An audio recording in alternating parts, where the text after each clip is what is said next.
he admitted that he acquired 7 prescriptions for Quaaludes to give to women that he wanted to have sex with.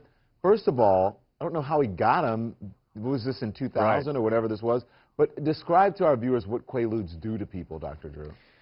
Well, it's extraordinary that somebody would prescribe Quaaludes at all, let alone 7 times. I'd like to know who these physicians are.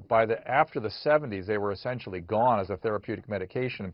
They're related to barbiturates. They're sort of an in-between category. The Valium-like drugs, the benzodiazepines, took over after that.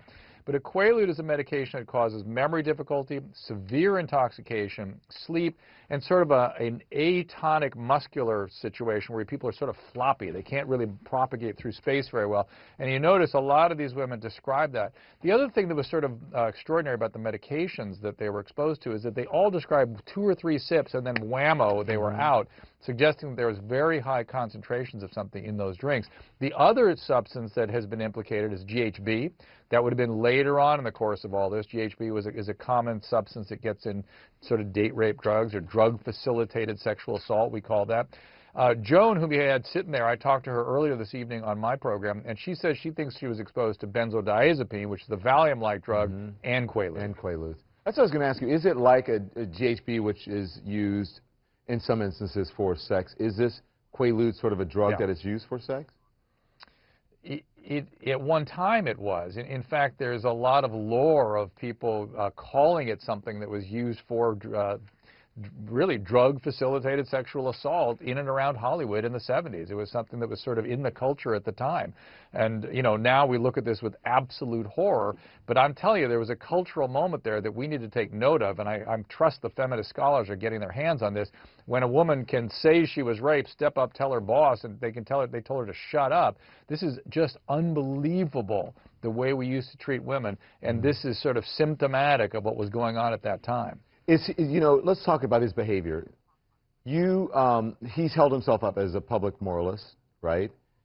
Do you think he was clearly living a double life?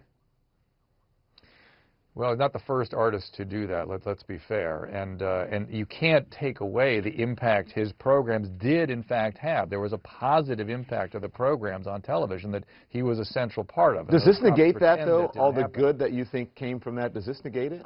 It doesn't negate it nor in any way measure against it. It's a totally separate idea that he was participating in productions that had very positive impact, and he may at the same time have been a serial rapist. I mean, this drug-facilitated sexual assault, he sort of fits a profile. A lot of them are older, in their middle ages of life.